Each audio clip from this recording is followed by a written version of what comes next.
Hello everyone, कैसे हैं आप सभी। एक बार आपका पुनः स्वागत है यूट्यूब के इस चैनल में। Myself Rekha Sharma and you watch me in my YouTube channel English by Rekha ma'am dear student. In our YouTube channel we will try to learn some essential part of related grammar topic. आज उसी क्रम में हम लोग बात कर रहे हैं मॉडल्स के बारे में। मैंने आप लोग अपनी पिछली वीडियो में बताया था कि जो मॉडल्स होते हैं वो आपके वर्क का ही हिस्सा होते हैं और हम लोग मॉडल की डीपली स्टडी कर रहे हैं, तो इसमें हम लोग पढ़ रहे हैं यूज़ ऑफ मॉडल्स क्या क्या होते हैं। ठीक है, इसी तरह से मैंने आपको पिछली वीडियो में बताया था कि यूज़ ऑफ शैल और यूज़ ऑफ शुड क्या होता है। आज की वीडियो में हम लोग बात करेंगे कि यूज़ ऑफ विल और यूज़ ऑफ शुड कहाँ कहाँ किया जाता है। ठीक है, तो आइए वीडियो स्टार्ट करते हैं और बात करते हैं मॉडल्स की। तो आपके मॉडल्स क्या क्या होते हैं आपको ऑलरेडी पता होता है। विल, शैल, वुड, शुड,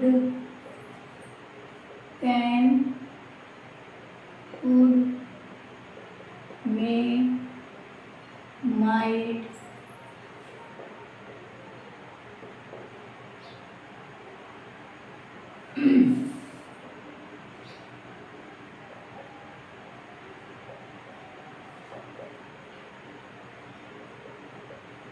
ठीक है।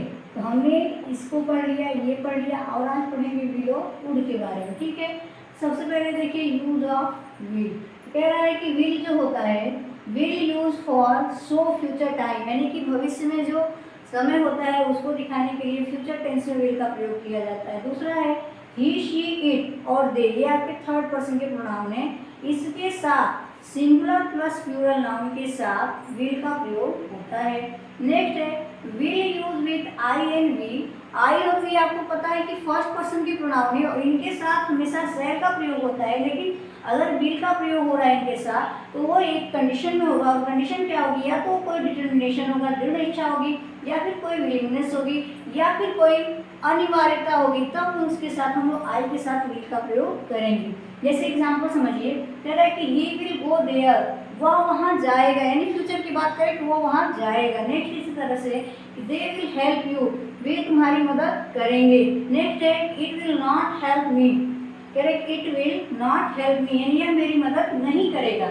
नेक्स्ट है आई विल हेल्प यू, यही आपको पता है ना कि आई के साथ विल का प्रयोग तभी किया जाएगा जब वहाँ पर कोई डिटर्मिनेशन होगा, कोई विलिंगनेस होगी, या फिर कोई अनिवार्यता होगी। तो क्या कह रहा है कि आई विल हेल्प यू, यानी कि ये अपनी विलिंगनेस शो कर रहा है, ठीक है, कि मैं तुम्हारी मदद करूंगा। नेक्स्ट है कि we will fight against injustice, यानी ये इनका डिटर्मिनेशन है, दृढ़ निश्चय है कि वो लोग क्या करेंगे, अन्याय के खिलाफ लड़ेंगे।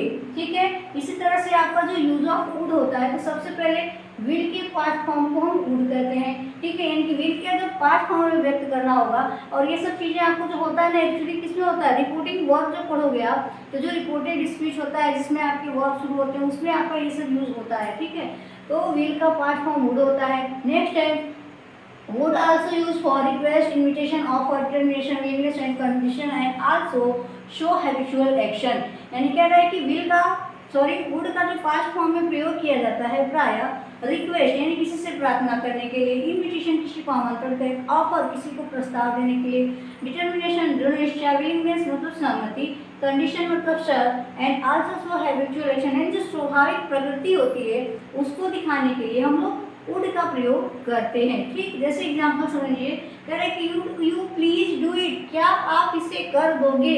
बात से ही पता चल रहा है ना कि यहाँ पे क्या किया जा रहा है, रिक्वेस्ट किया जा रहा है कि क्या आप इसे कर दोगे। I would do it if I were you, यानी एक कंडीशन रखा है कि अगर मैं होता तो जरूर कर देता। तो यहाँ पे हम लोग क्या बोल सकते हैं, कंडीशनल,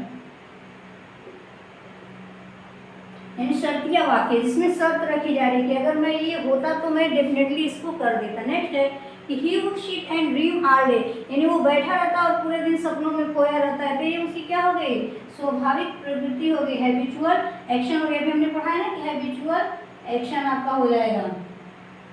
इसी तरह से नेक्स्ट आपका है कि he said he would do his best for us, यानी उसने कहा कि वो जितना हो सकता है हम लोगों के लिए उतना बढ़िया करेगा।